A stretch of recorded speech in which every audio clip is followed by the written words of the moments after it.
¿Alguna vez te has parado a pensar que Jesús tuvo abuelos? Así es. El Hijo de Dios que vino al mundo como hombre tuvo una familia completa. Y si José fue el padre terrenal de Jesús y María fue su madre, ¿quiénes fueron los padres de María? La respuesta te sorprenderá, porque la Biblia no menciona ni una sola palabra sobre ellos, ni un versículo, ni una línea. Es como si nunca hubieran existido, pero sí existieron. Y sus historias son tan poderosas, tan llenas de fe y sufrimiento, que han trascendido siglos a través de la tradición cristiana. Hoy vas a descubrir quiénes fueron Joaquín y Ana, los abuelos de Jesucristo. Así que, antes de que comencemos esta increíble historia, ayúdame aquí. Dale un me gusta a este video y suscríbete al canal haciendo clic en el botón rojo de abajo. Esto ayuda muchísimo al canal a crecer y a llevar este mensaje a más personas. Y mira, me encantaría conocerte mejor. Deja un comentario abajo diciéndome cuál es tu ciudad y de qué estado eres. Me hace muy feliz saber que tenemos hermanos viendo desde todo Brasil e incluso de otros países. Esta es nuestra comunidad. ¿Listo? Pues allá vamos. En este video vas a descubrir quiénes fueron Joaquín y Ana, por qué la Biblia no habla de ellos, la historia completa de la pareja a través de las tradiciones antiguas, el sufrimiento que enfrentaron antes del nacimiento de María, cómo su fe moldeó a la madre de Jesús y el legado que dejaron para toda la cristiandad. Empecemos por lo obvio. ¿Por qué la Biblia no menciona a los abuelos de Jesús? Puedes abrir los 4 evangelios ahora mismo: Mateo, Marcos, Lucas y Juan. Puedes buscar desde el Génesis hasta el Apocalipsis. No encontrarás los nombres de Joaquín y Ana en ningún lugar. Ni siquiera Lucas, que es el evangelio que más detalla la infancia de Jesús, menciona a los padres de María. Lucas nos cuenta sobre el anuncio del ángel Gabriel a María. Nos cuenta sobre la visitación de María a Isabel. Nos habla del nacimiento de Jesús en Belén. Pero, ¿sobre los abuelos de Jesús? Silencio absoluto. Mateo, por otro lado, comienza su evangelio con una genealogía detallada. Traza el linaje de Jesús desde Abraham, pasando por David, hasta llegar a José. Son 42 generaciones registradas cuidadosamente. Nombres, padres, hijos, todo documentado. Pero cuando llegamos a María, la genealogía simplemente se detiene. No hay mención a sus padres. Es como si María hubiera surgido de la nada. Y esto es extremadamente extraño, porque en la cultura judía del primer siglo, la genealogía lo era todo. Las familias guardaban sus registros genealógicos con un cuidado sagrado. Saber de dónde venías, quiénes eran tus antepasados, de qué tribu descendías, eso definía tu identidad, tus derechos, tu lugar en la sociedad. Los judíos tenían registros genealógicos oficiales guardados en el templo de Jerusalén. Cuando un hombre quería casarse, cuando alguien reclamaba una herencia, cuando los sacerdotes necesitaban probar su linaje levítico, todos recurrían a esos registros. Entonces, ¿por qué los evangelios, que fueron escritos por judíos para una audiencia que entendía la importancia de las genealogías, simplemente ignoraron a los padres de María? Existen algunas teorías al respecto, y quiero que entiendas cada una de ellas, porque nos ayudan a comprender no solo por qué la Biblia silencia sobre Joaquín y Ana, sino también cómo pensaba la iglesia primitiva. La primera teoría tiene que ver con la ley judía. En la sociedad del primer siglo, el linaje que contaba legalmente era el paterno. Cuando querías probar que alguien era descendiente de David, trazabas la línea a través del padre, no de la madre. Jesús, legalmente, era hijo de José. Sí, sabemos que José no era el padre biológico de Jesús, pero a los ojos de la ley judía, José era el padre legal. Él aceptó a María como esposa sabiendo que ella estaba embarazada. Le dio su nombre a Jesús. Lo crió como hijo. Por eso, Cuando Mateo y Lucas registran la genealogía de Jesús, siguen el linaje de José, porque era a través de José que Jesús tenía derecho legal al trono de David. Era a través de José que Jesús podía reclamar ser el Mesías prometido de la casa de David. Entonces, quizás los autores de los Evangelios simplemente no vieron la necesidad de registrar la familia de María, porque para sus propósitos, probar que Jesús era el Mesías prometido, el linaje de José era suficiente. Pero existe una segunda teoría, y esta es más intrigante. Los Evangelios fueron escritos décadas después de la muerte y resurrección de Jesús. Mateo fue escrito alrededor del año 80 después de Cristo. Lucas fue escrito entre los años 80 y 90. Juan fue escrito aún más tarde, quizás en el año 90 o 95. Esto significa que los autores escribían 50, 60, quizás 70 años después de los eventos que describían. No fueron testigos oculares del nacimiento de Jesús. Estaban registrando tradiciones que habían sido transmitidas oralmente durante décadas. Y aquí está el punto. Es posible que en aquella época los nombres de los padres de María simplemente no fueran conocidos. O si eran conocidos en algunos círculos, no eran considerados lo suficientemente importantes como para ser registrados por escrito. Recuerda el contexto. María era una joven campesina de Nazaret. Nazaret era una aldea minúscula, insignificante. No era un centro religioso, no era un centro político, era solo una aldea pobre en Galilea. Las personas importantes de la época, los sacerdotes del templo, los fariseos de Jerusalén, los escribas que mantenían los registros oficiales, probablemente nunca habían oído hablar de la familia de María. ¿Por qué se importarían con los padres de una campesina de Galilea? E incluso en la iglesia primitiva, el enfoque no estaba en los abuelos de Jesús. El enfoque estaba en Jesús mismo, en sus enseñanzas, sus milagros, su muerte y resurrección. Los primeros cristianos no estaban particularmente interesados en detalles sobre la familia extensa de Jesús. Entonces, es posible, y muchos estudiosos creen esto, que los autores de los Evangelios simplemente no tenían acceso a información confiable sobre los padres de María. O si la tenían, no consideraron esa información esencial para el mensaje que querían transmitir. Pero existe aún una tercera teoría, y esta es quizás la más teológica. Algunos estudiosos argumentan que la omisión fue intencional, que los autores de los Evangelios deliberadamente eligieron no mencionar a la familia de María porque querían enfatizar el nacimiento virginal y la naturaleza divina de Jesús. Piensa en esto. Si estás intentando convencer a tus lectores de que Jesús nació de una virgen, de que fue concebido por el Espíritu Santo, de que es verdaderamente el Hijo de Dios, cuanto más hablas sobre la familia humana de María, más puedes parecer estar diluyendo ese mensaje. Lucas deja esto muy claro al inicio de su Evangelio.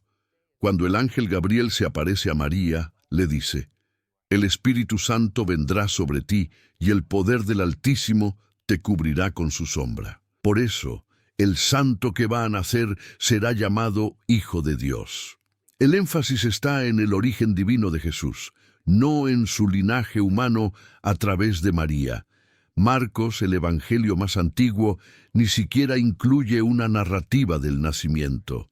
Él comienza con Jesús ya adulto, siendo bautizado por Juan el Bautista. Para Marcos, lo que importa no es de dónde vino Jesús, sino lo que hizo. Y Juan, el evangelio más teológico, abre con aquellas palabras majestuosas: «En el principio era Él, y el Verbo estaba con Dios». Y Juan está más interesado en la preexistencia eterna de Cristo que en su genealogía terrenal. Entonces, es posible que los autores de los Evangelios deliberadamente minimizaran los detalles sobre la familia humana de Jesús para mantener el enfoque en su identidad divina. Ahora puedes estar pensando: de acuerdo, Pero si la Biblia no habla sobre los abuelos de Jesús, ¿cómo sabemos algo sobre ellos? Excelente pregunta. Y la respuesta nos lleva a uno de los textos más fascinantes de la literatura cristiana primitiva. En los primeros siglos tras la muerte de Jesús, comenzaron a circular varios escritos cristianos que no fueron incluidos en el Nuevo Testamento. Esos textos son llamados apócrifos, del griego apócrifos, que significa oculto o escondido. Ahora, cuando digo apócrifo, no quiero que pienses automáticamente en falso o herético. Ese es un equívoco común. Muchos textos apócrifos eran leídos y respetados por los primeros cristianos. Circulaban en las iglesias, eran copiados y traducidos, eran citados por padres y obispos. El hecho de no haber sido incluidos en el canon bíblico oficial no significa necesariamente que fueran considerados falsos. Significa simplemente que, cuando la Iglesia estableció oficialmente qué libros formarían parte de la Biblia, un proceso que llevó siglos, esos textos no fueron seleccionados. Las razones para la exclusión variaban. Algunos textos eran de autoría dudosa. Otros contenían enseñanzas que la Iglesia consideraba problemáticas. Otros eran simplemente redundantes. Contaban las mismas historias que ya estaban en los evangelios canónicos. Pero algunos de esos textos apócrifos conservaron tradiciones antiguas, genuinas, historias que habían sido transmitidas oralmente en las primeras comunidades cristianas, detalles que los autores de los evangelios canónicos eligieron no incluir, pero que eran conocidos y valorados por los primeros cristianos. Y el texto apócrifo más importante para nuestra historia de hoy es el protoevangelio de Santiago. El protoevangelio de Santiago fue escrito alrededor del año 150 después de Cristo. Esto es, unos 50 o 60 años después del último de los evangelios canónicos. El autor se identifica como Santiago, hermano de Jesús, pero la mayoría de los estudiosos cree que esto es un seudónimo, una práctica común en la antigüedad. El título protoevangelio significa primer evangelio, no porque fuera escrito primero, no lo fue, sino porque cuenta la historia que viene antes de los evangelios canónicos. Rellena los huecos. Nos cuenta sobre la infancia de María, sobre sus padres, sobre cómo ella vino al mundo, y es en el protoevangelio de Santiago donde conocemos a Joaquín y Ana. Ahora, antes de sumergirnos en la historia, necesito dejar claro, no estoy diciendo que todo en el protoevangelio de Santiago sea históricamente fáctico. Los estudiosos debaten sobre la historicidad de este texto. Algunos elementos son claramente teológicos, simbólicos. Pero lo que es indiscutible es que este texto fue extremadamente influyente. Moldeó la forma en que los cristianos, especialmente en Oriente, entendieron la historia de María por más de 1000 años. Las iglesias ortodoxas hasta hoy celebran fiestas basadas en los eventos descritos en el protoevangelio. E incluso si eres escéptico sobre la historicidad de los detalles, el texto nos da una ventana fascinante a cómo pensaban los primeros cristianos sobre María y su familia. Entonces, con este contexto establecido, vamos a conocer finalmente a Joaquín y Ana. El protoevangelio de Santiago comienza así. En los registros de las 12 tribus de Israel había un hombre muy rico llamado Joaquín. El nombre proviene del hebreo Jehoyakim, que significa Yahvé estableció o Yahvé levantará. Es un nombre profético, como verás. Joaquín era de la tribu de Judá, y no solo de la tribu de Judá, sino del linaje de David. Esto es crucial, porque Jesús, para ser el Mesías prometido, necesitaba descender de David. Y aquí tenemos la confirmación de que tanto a través de José como a través de María, Jesús tenía sangre davídica. El texto describe a Joaquín como un hombre muy rico, Pero no pienses en riqueza en el sentido moderno. Joaquín no era un magnate, no tenía palacios. Era próspero para los estándares de un campesino judío de la época. Tenía tierras, tenía rebaños de ovejas y cabras, tenía lo suficiente para vivir cómodamente. Pero lo que realmente definía a Joaquín no era su riqueza material, era su carácter.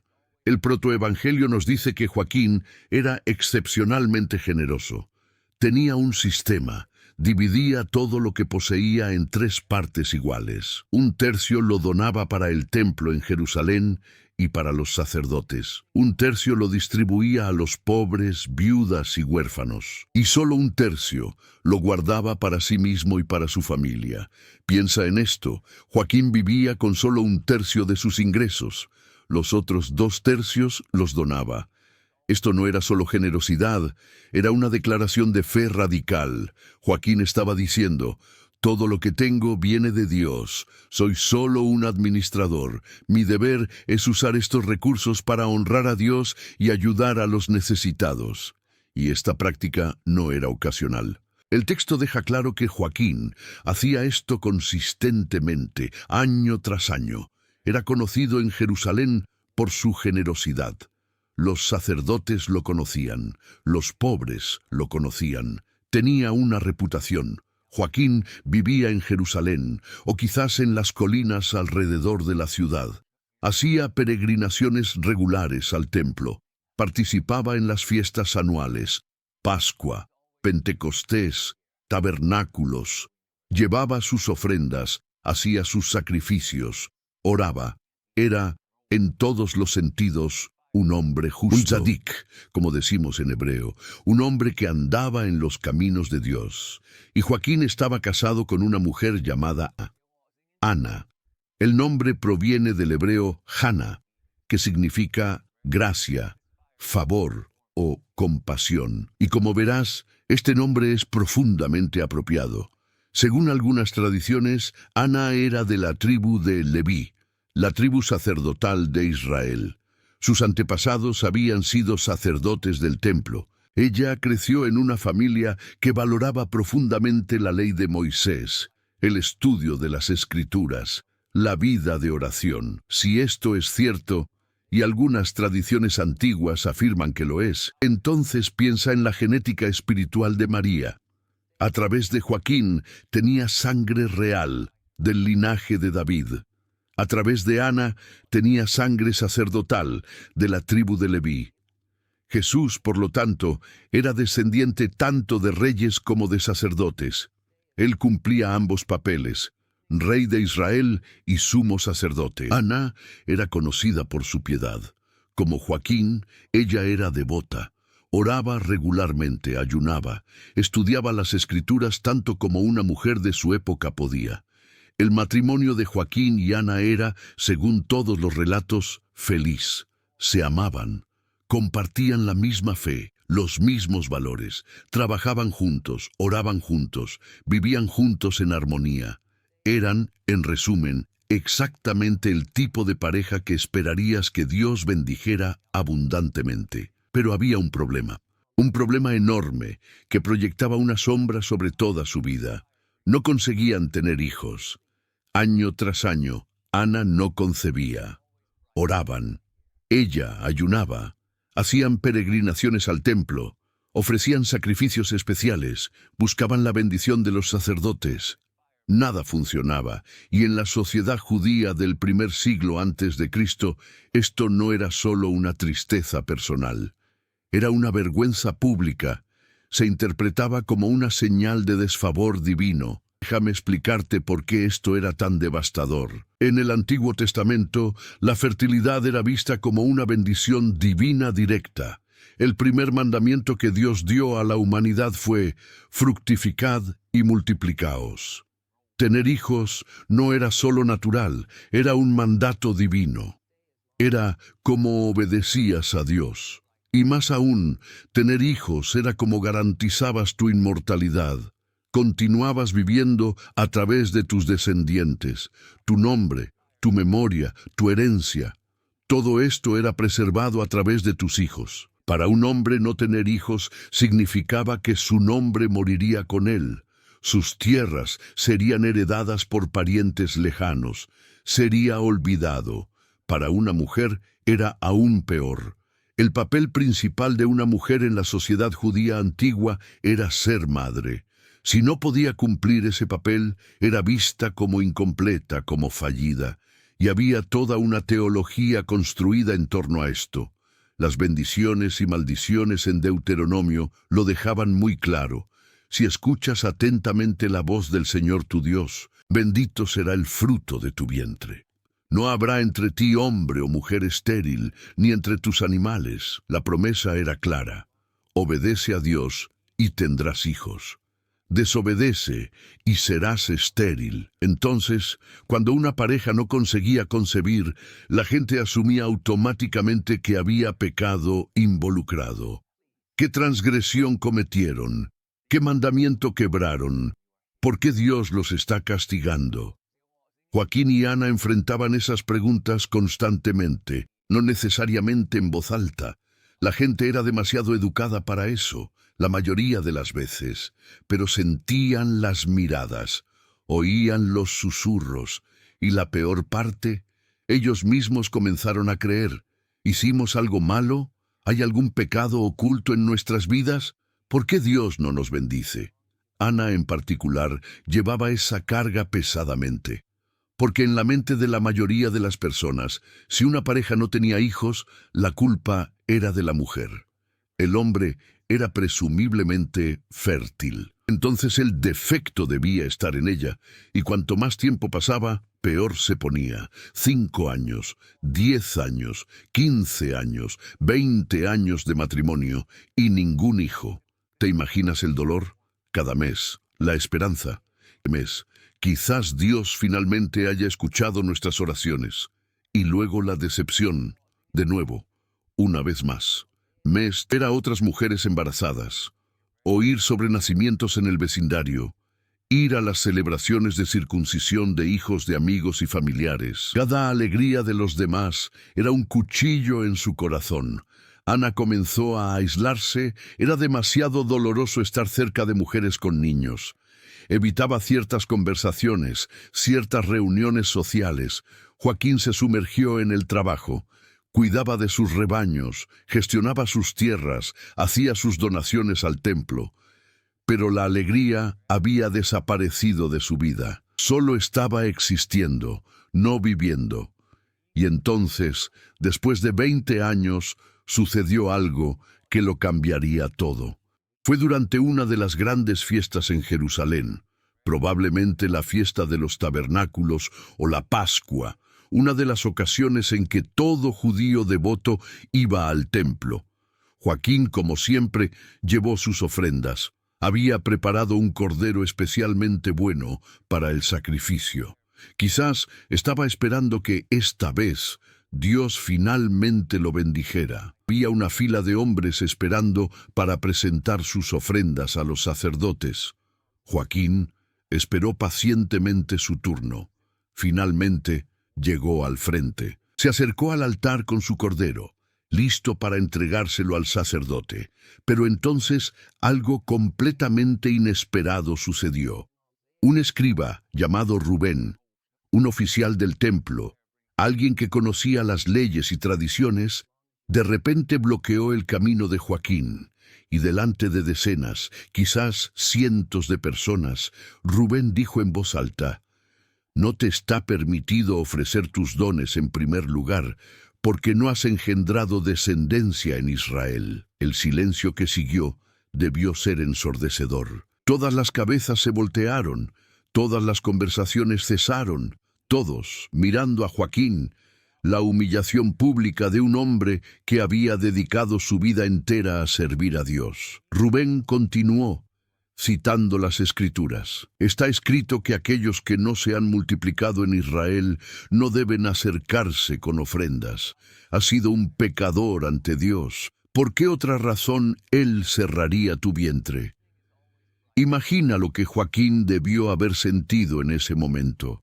La vergüenza, la ira, la confusión. Lo había hecho todo bien.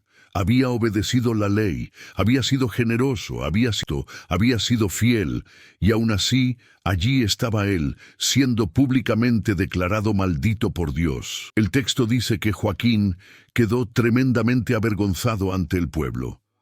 No discutió, no se defendió. ¿Qué podría decir? En su lugar, fue a verificar los registros genealógicos que se mantenían en el templo. Quería verlo por sí mismo. Y allí, registrado en rollos antiguos, estaba la confirmación de su peor miedo. Todos los hombres justos de Israel, Abraham, Isaac, Jacob, todos los patriarcas, todos los profetas, todos los líderes, todos habían engendrado hijos. Era verdad. Él era una anomalía, una excepción, un fracaso. Joaquín no pudo afrontar ir a casa. No pudo afrontar regresar con Ana y contarle lo que había sucedido. La humillación era demasiado grande. Entonces tomó una decisión drástica. Se fue. El protoevangelio dice que Joaquín no regresó a su casa, sino que fue a sus montañas, donde sus pastores estaban con los rebaños. Se exilió. Dejó atrás Jerusalén, su hogar, su esposa, todo. Fue al desierto, a las montañas áridas donde sus empleados cuidaban de sus ovejas. Y allí, solo, Joaquín decidió ayunar y orar durante 40 días y 40 noches. 40 días. El mismo período que Moisés pasó en el monte Sinaí. El mismo período que Elías pasó de camino al monte Horeb. El mismo período que Jesús, siglos después, pasaría en el desierto antes de comenzar su ministerio. 40 días era el período de preparación espiritual extrema. Era el tiempo de acercarse a Dios en desesperación absoluta. Era el grito final de un alma en agonía. Joaquín dijo a los pastores que lo encontraron: «No me traigan comida ni bebida, no me molesten, déjenme solo con Dios». Y allí, en las montañas solitarias, un hombre justo clamó a Dios en desesperación. Mientras tanto, en Jerusalén, Ana estaba viviendo su propio infierno. Cuando Joaquín no regresó a casa después de las festividades, Ana estaba fuera de sí de preocupación. Envió siervos a buscarlo, preguntó a amigos y conocidos. Nadie sabía dónde estaba. Pasaron los días, luego las semanas, ni una palabra, ni una noticia. Ana comenzó a temer lo peor. ¿Había muerto? ¿Había sido atacado por ladrones en el camino? ¿Se habría lastimado en algún lugar y estaba solo, sangrando, muriendo? Y ese pensamiento era aún más doloroso, ¿la habría abandonado simplemente? ¿Habría finalmente desistido de un matrimonio sin hijos y se habría ido para empezar de nuevo en otro lugar? En la ley judía, un hombre que desaparecía por más de 3 meses podía ser presumido muerto. Su esposa se convertía en viuda, podía casarse de nuevo, pero Ana no quería eso. Quería a su marido de vuelta. El protoevangelio describe el lamento de Ana de una forma que parte el corazón. «Me lamentaré 2 veces, lamentaré mi viudez y lamentaré mi esterilidad». Se sentía doblemente maldita, sin hijos y ahora sin marido. La sierva de Ana intentó consolarla. «Señora, ¿por qué te lamentas así? Quítate esas ropas de luto. Vístete, cuídate a ti misma». Pero Ana se negó. «No puedo hacer eso. El Señor me ha humillado tremendamente. Quizás algún engañador haya hecho esto queriendo engañarme, como engañó a mi marido». Estaba empezando a cuestionarlo todo. Su fe, su matrimonio, su propio valor. Y entonces, un día, Ana tomó una decisión. Era un sábado por la tarde. La sierva se había ido a casa a descansar. Ana estaba sola en la casa. Salió al jardín. Necesitaba aire. Necesitaba un lugar para pensar, para orar, para quizás encontrar algún tipo de paz. El jardín era pequeño pero bien cuidado. Había un laurel allí, un árbol hermoso, frondoso, que daba sombra del sol abrasador de Jerusalén.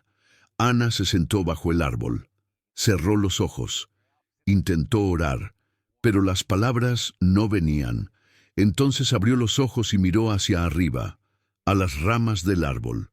y vio algo que rompió el último ápice de compostura que le quedaba. Había un nido allí, y en el nido pájaros, gorriones probablemente.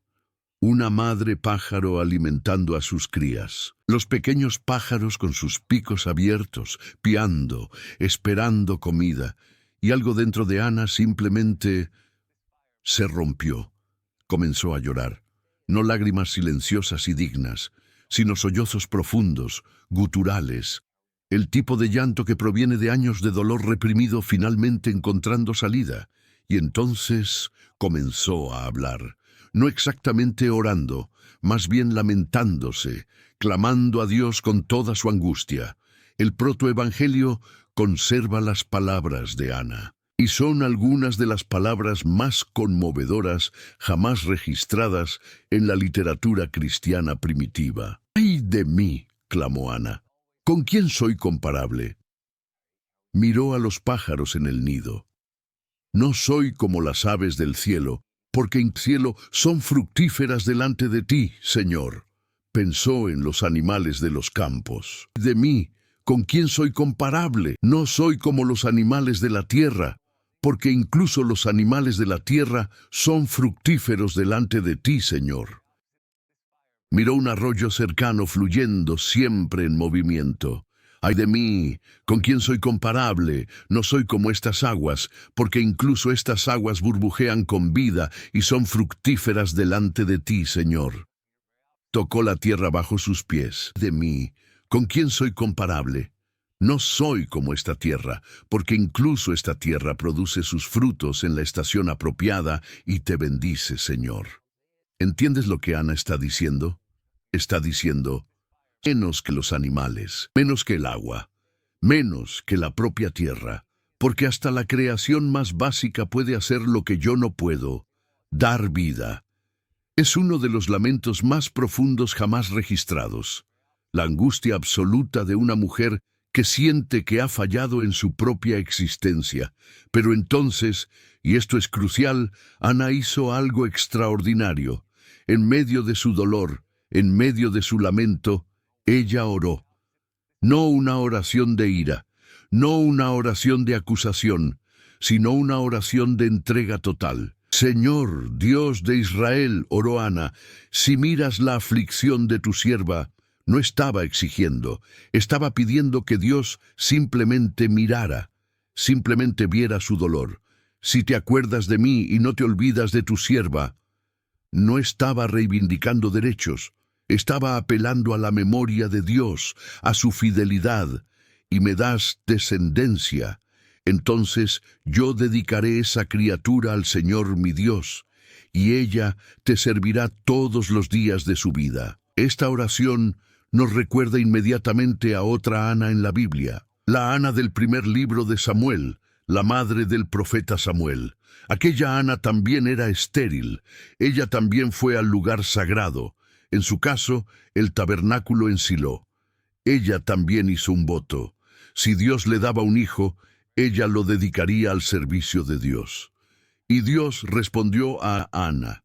Le dio a Samuel, que se convirtió en uno de los mayores profetas de Israel. Ahora, siglos después, otra Ana estaba haciendo el mismo voto. Y Dios estaba a punto de responder de una forma aún más extraordinaria, pero percibe algo crucial sobre el voto de Ana. Ella no estaba solo diciendo, Dios, dame un hijo y estaré agradecida. Estaba diciendo, Dios, dame un hijo y te lo devuelvo a ti. Estaba dispuesta a tener un hijo solo para entregarlo, para nunca realmente criarlo en su casa, para dedicarlo al servicio del templo desde la infancia. Esto requería una fe extraordinaria, porque Ana no estaba solo pidiendo un hijo para llenar el vacío en su corazón, estaba pidiendo un hijo para la gloria de Dios. Y fue esa fe, esa disposición de entregar lo que ella más deseaba, lo que movió el corazón de Dios, porque de repente, mientras Ana aún estaba orando, aún estaba llorando bajo aquel laurel, algo sucedió. Un ángel del Señor apareció ante ella. El texto no nos dice exactamente cómo apareció el ángel. No sabemos si fue una aparición física brillante, o si fue una visión, o si Ana simplemente escuchó una voz, pero ella lo supo. Lo supo con absoluta certeza que se encontraba en presencia de un mensajero de Dios, y el ángel habló. Ana, Ana, el Señor ha oído tu oración. Imagina ese momento, después de 20 años, después de incontables oraciones, ayunos, lágrimas. Finalmente, una respuesta. Concebirás y darás a luz, continuó el ángel, y tu descendencia será conocida en todo el mundo habitado. Piensa en esas palabras. Tu descendencia será conocida en todo el mundo. El ángel no estaba solo prometiendo un hijo a Ana. Estaba prometiendo que ese hijo, en realidad, la hija, tendría un impacto global, que generaciones futuras conocerían y honrarían su descendencia. Ana estaba a punto de convertirse en madre de María, y María se convertiría en madre y Jesús. Bueno, Jesús cambiaría el mundo entero. Pero Ana no sabía eso aún.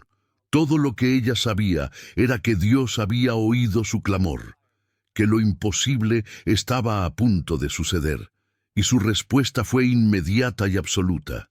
Tan cierto como que vive el Señor mi Dios, si tengo un hijo, sea niño o niña, lo traeré como una ofrenda al Señor mi Dios, y Él lo servirá todos los días de su vida. Ella reafirmó su voto.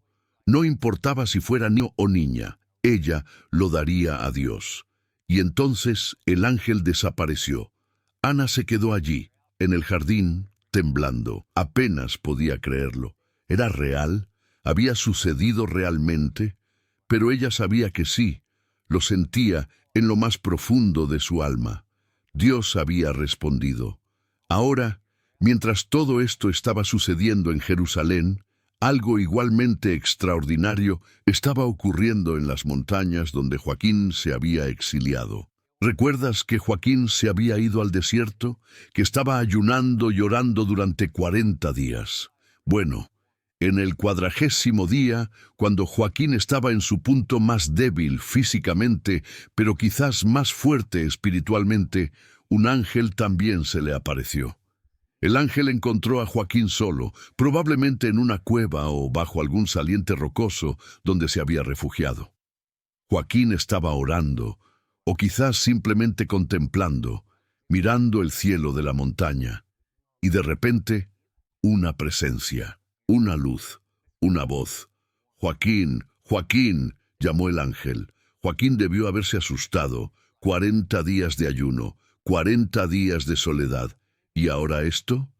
«El Señor Dios escuchó tu oración intensamente», dijo el ángel. «Baja de aquí». Joaquín probablemente pensó que estaba delirando. 40 días sin comida adecuada hacen cosas con la mente, pero entonces el ángel continuó. «He aquí que tu esposa Ana concebirá». Joaquín debió haber quedado paralizado. ¿Ana? ¿Embarazada? ¿Después de todos esos años? El ángel le dio a Joaquín una instrucción específica.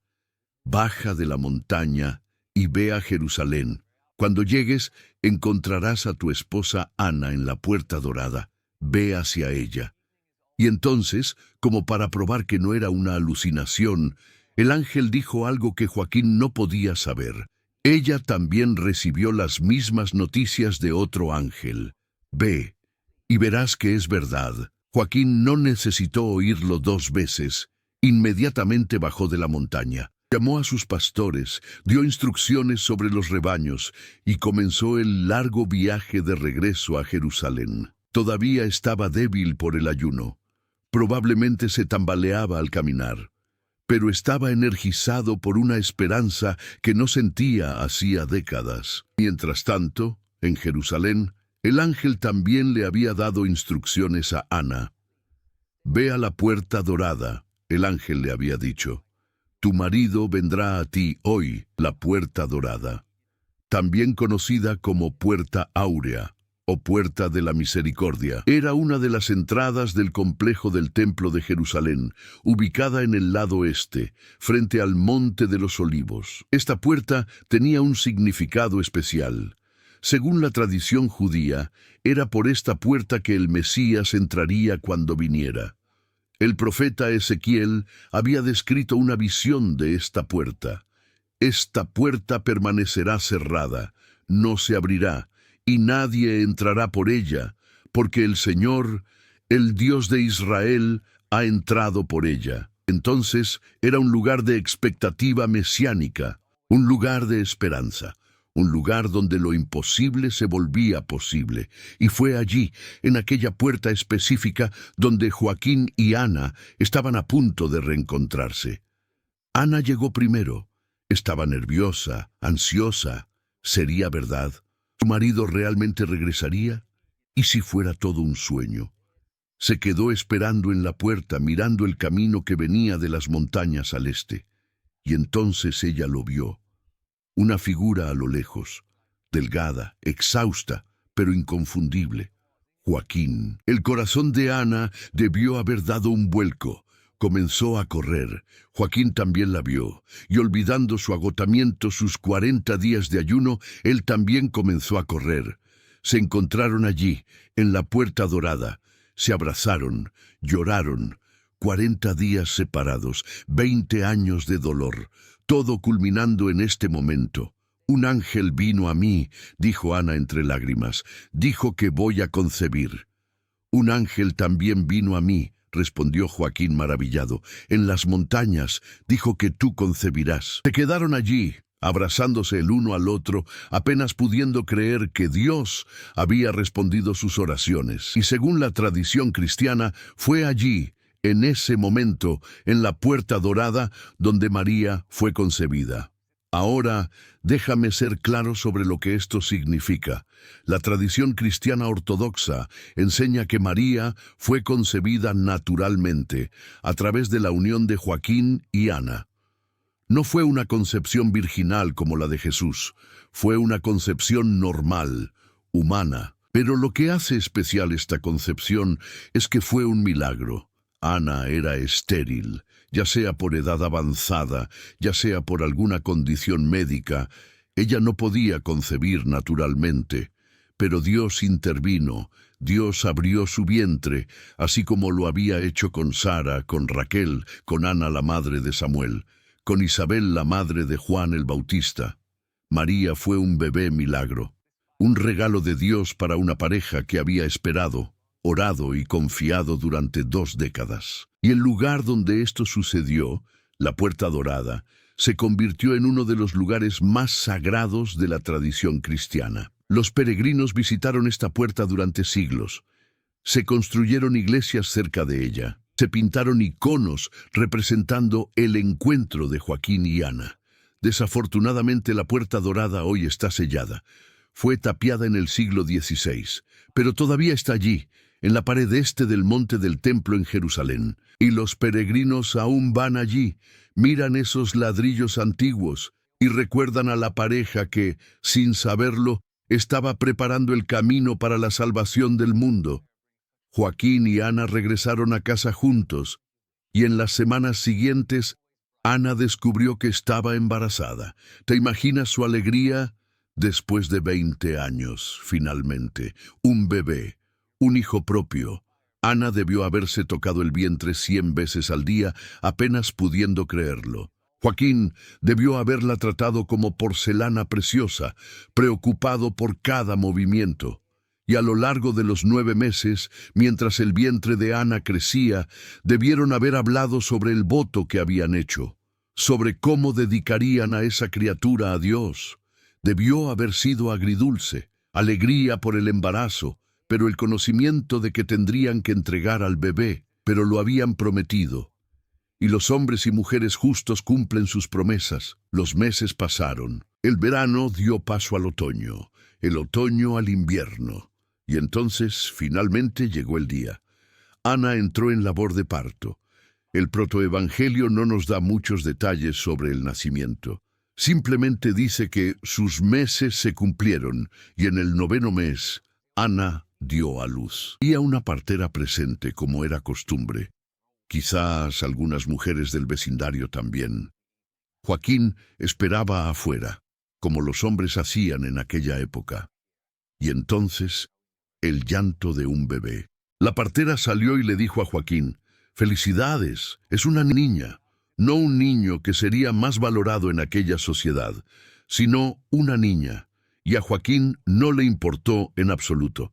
Era una hija, sana, viva, perfecta. Después de 20 años, finalmente tenían un hijo. Ana sostuvo a la bebé por primera vez. Miró aquel diminuto rostro, aquellos ojos que aún no conseguían enfocar, aquellas manitas perfectas, y ella dijo, según el protoevangelio: «Mi alma ha sido engrandecida en este día». Esas palabras resonarían décadas después, porque cuando María, esa misma bebé, creció y recibió la noticia de que ella daría a luz al Salvador, ella cantó: «Mi alma engrandece al Señor». Madre e hija, ambas engrandeciendo a Dios, ambas reconociendo que eran parte de algo más grande que ellas mismas. Joaquín y Ana le dieron a la bebé el nombre de Miriam, en griego, María. En latín, también María. El nombre Miriam es antiguo, remontándose a la hermana de Moisés. Su significado exacto es debatido. Puede significar amada, mar de amargura o estrella del mar. Cada significado, de cierta forma, encajaría en la vida que esta pequeña María tendría. Los primeros días fueron de pura alegría. Ana amamantaba a María. Joaquín la miraba dormir. Agradecían a Dios continuamente, pero también debieron haber tenido momentos de melancolía, porque ellos sabían, esa criatura no era realmente suya para conservar. Habían hecho un voto. Según el protoevangelio, Ana tomó precauciones especiales con María desde el inicio. Preparó una habitación como santuario. No permitía que nada impuro, según las leyes rituales judías, entrara en contacto con la bebé. Llamó a jóvenes vírgenes hebreas, probablemente las mismas que habían ayudado a cuidar a María desde bebé. Le dio a cada una de ellas una lámpara encendida. «Sujeten estas lámparas», instruyó Ana, «y caminen delante de nosotros. Mantengan las lámparas encendidas y brillantes. Esto hará que María quiera seguirlas. No querrá mirar hacia atrás». Era una procesión de luz, guiando a una niña de 3 años hasta el templo. Salieron de la casa de Joaquín y Ana, las jóvenes delante, sosteniendo sus lámparas. Después María, fascinada por las luces danzantes.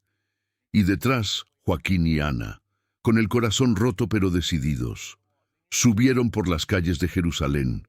Pasaron por los mercados, por las casas, subiendo, siempre su dirección al monte del templo.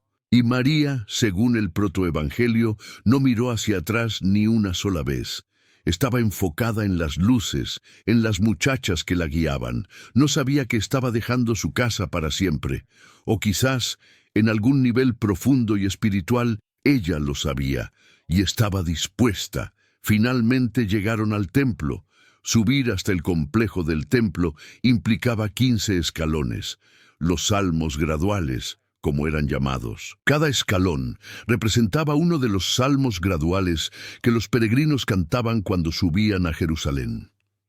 María, con solo 3 años, comenzó a subir aquellos escalones, y el protoevangelio registra algo extraordinario. Los subió sin ser llevada de la mano. Una niña de 3 años, subiendo 15 escalones sola, sin ayuda, sin mirar hacia atrás, sin llorar por sus padres. Era como si algo mayor estuviera operando, como si el propio Dios estuviera guiando aquellos piececitos. En la cima de los escalones, esperando, estaba el sumo sacerdote.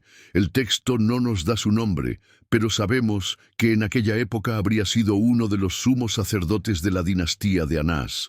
El sumo sacerdote vio a María llegando, bajó a su encuentro, y cuando la vio, a esta niña pequeña con ojos grandes y serios, sintió algo. El texto dice que él la recibió con amor y la besó. No era común que un sumo sacerdote besara a una niña, pero había algo especial en María. Incluso él pudo sentirlo.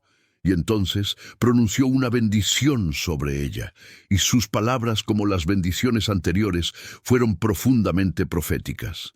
El Señor engrandeció tu nombre entre todas las generaciones. En los últimos días, el Señor manifestará en ti su redención a los hijos de Israel. Manifestará en ti su redención. El sumo sacerdote estaba bendiciendo a una niña de 3 años, sin tener idea de que ella daría a luz al Redentor. Joaquín y Ana estaban observando todo esto desde más abajo. María subir los escalones, vieron al sumo sacerdote bendecirla, y entonces vieron cuando él la tomó de la mano y la llevó dentro del templo. María fue colocada en el tercer escalón del altar, un lugar de honor especial. Y el protoevangelio dice que el Señor Dios derramó gracia sobre ella. María comenzó a bailar, no una danza planeada o ensayada, sino la danza alegre y espontánea de una niña llena de alegría. Sus piececitos moviéndose, sus brazos alzados, y todos los que la vieron, sacerdotes, levitas, adoradores, quedaron maravillados. Toda la casa de Israel la amó, dice el texto. Había algo en esta niña, una gracia, una luz, una presencia que la gente no podía explicar pero que podía sentir. Joaquín y Ana se quedaron allí por unos minutos más, mirando a su hija una última vez, viéndola feliz, aceptada, bendecida, y entonces se dieron la vuelta y se fueron. El protoevangelio registra sus emociones con palabras simples pero profundas, y sus padres regresaron a casa maravillados y glorificando al Dios de Israel, porque la niña no se volvió hacia atrás. María no se volvió hacia atrás. No lloró, no pidió ir a casa. Aceptó su destino con una gracia que estaba más allá de sus años. Y Joaquín y Ana, aún con el corazón roto por la separación, reconocieron que esto era obra de Dios. Su hija le pertenecía a él. Y ellos habían sido solo instrumentos en la preparación de algo mayor. Según la tradición, María vivió en el templo durante los siguientes 9 años, hasta aproximadamente los 12 años de edad. Allí fue educada, aprendió las escrituras, practicó la oración y el ayuno.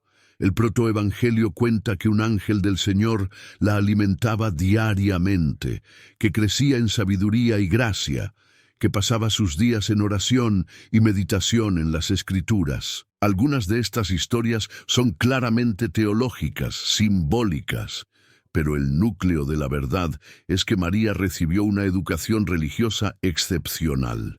Conocía las Escrituras profundamente, sabía sobre las profecías del Mesías, estaba siendo preparada. Joaquín y Ana la visitaban cuando podían. La veían durante las grandes fiestas, cuando subían a Jerusalén, pero no era lo mismo que tenerla en casa. Le habían dado su única hija a Dios, y Dios estaba moldeando a esa hija para el mayor papel que cualquier mujer jamás desempeñaría. Los años pasaron. Joaquín envejeció. El protoevangelio y otras tradiciones antiguas no nos dan muchos detalles sobre los últimos años de Joaquín.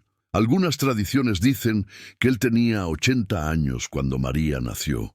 Si esto es cierto, tendría 93 cuando María fue llevada al templo, y probablemente vivió algunos años más después de eso. Lo que sabemos es que Joaquín vivió lo suficiente para ver el cumplimiento de la promesa de Dios. Tuvo una hija. Ella creció sana y hermosa. Fue aceptada en el templo. La vergüenza de su esterilidad fue completamente eliminada. Y entonces, en algún momento, quizás cuando María tenía 5, 6 o 7 años, Joaquín murió. No tenemos detalles sobre su muerte. No sabemos si fue repentina o después de una enfermedad. No sabemos si María estuvo presente o si ella solo lo supo después. Pero sabemos esto. Joaquín murió en paz. Había visto la fidelidad de Dios, había visto su oración respondida, había cumplido su voto. Su vida, que comenzó con vergüenza pública en el templo, terminó con honor. Era el padre de la niña que todos amaban, que todos reconocían como especial. Y aunque él no viviría para verlo, su hija daría a luz al Salvador del mundo. Y a través de ese Salvador, Miles de millones de personas a lo largo de la historia conocerían el nombre de Joaquín y honrarían su memoria. Ana vivió más tiempo. Según algunas tradiciones, ella vivió hasta que María fue desposada con José. Quizás incluso un poco más. Hay incluso tradiciones, aunque no confirmadas, de que Ana vivió para ver el nacimiento de Jesús, que sostuvo a su nieto, el Mesías, en sus brazos. Imagina ese momento. Ana, que había clamado a Dios por un hijo bajo el laurel. Ana, que había sido visitada por un ángel con la promesa de que su descendencia sería conocida en todo el mundo. Ana, sosteniendo en sus brazos al bebé que lo cambiaría todo. No sabemos si esto realmente sucedió, pero es una hermosa posibilidad para contemplar. Lo que sabemos con certeza es que Ana, como Joaquín, completó su misión. Ella crió, al menos en los primeros años, a la mujer que sería la Madre de Dios. Modeló fe, oración, devoción. Enseñó a María a decir sí a Dios, porque Ana misma había dicho sí en su momento de mayor dolor. Y cuando Ana finalmente murió sabiendo que su vida había importado, que su sufrimiento tenía propósito, que Dios había transformado su vergüenza en gloria incomparable. Hoy, más de 2000 años después, Joaquín y Ana son venerados como santos en casi todas las tradiciones cristianas. La Iglesia Católica Romana celebra a Santa Ana el 26 de julio. San Joaquín es celebrado el 16 de agosto, aunque algunas diócesis celebran a ambos juntos el 26 de julio. La Iglesia Ortodoxa los celebra el 9 de septiembre, junto con la Natividad de María, porque al fin y al cabo, no se puede celebrar el nacimiento de María sin honrar a quienes la trajeron al mundo. Existen cientos de iglesias dedicadas a ellos alrededor del mundo. La más famosa es la Basílica de Santa Ana en Jerusalén, construida en el siglo XII por los cruzados, en el lugar donde, según la tradición, se encontraba la casa de Joaquín y Ana. Esa basílica todavía está allí hoy. Puedes visitarla. Puedes bajar a las criptas de abajo y ver las ruinas de iglesias bizantinas aún más antiguas, construidas en el mismo lugar. La Puerta Dorada, donde Joaquín y Ana se reencontraron, todavía existe en las murallas del Monte del Templo. Está sellada desde 1541, cuando el sultán otomano Solimán la tapió, pero está allí, y peregrinos de todas las tradiciones cristianas van hasta allí, miran esa antigua puerta y recuerdan. En el arte cristiano, Joaquín y Ana son representados innumerables veces. Hay iconos ortodoxos mostrando su encuentro en la Puerta Dorada. Hay pinturas renacentistas de Ana enseñando a la joven María a leer. Hay esculturas de ellos presentando a María en el templo. Joaquín es generalmente retratado como un hombre anciano con barba blanca, frecuentemente sosteniendo un cayado de pastor, simbolizando su vida como pastor de ovejas. Ana es retratada como una mujer madura, frecuentemente con María niña a su lado, a veces enseñándole a leer un pergamino de las Escrituras.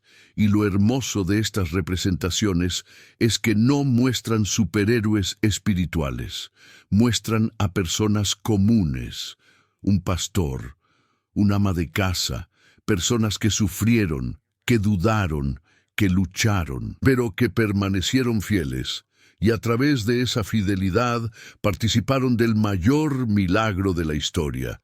Entonces, ¿qué podemos aprender de Joaquín y Ana? ¿Qué nos dice hoy esta historia de hace 2000 años? Primero, Dios trabaja a través de personas comunes. Joaquín y Ana no eran profetas, no eran reyes o sacerdotes importantes. Eran personas sencillas intentando vivir fielmente en circunstancias difíciles. No necesitas ser extraordinario para que Dios te use extraordinariamente. Solo necesitas estar disponible, dispuesto, fiel. Segundo, el tiempo de Dios no es nuestro tiempo, 20 años. Los esperaron Joaquín y Ana. 20 años de oración, de lágrimas, de preguntas sin respuesta.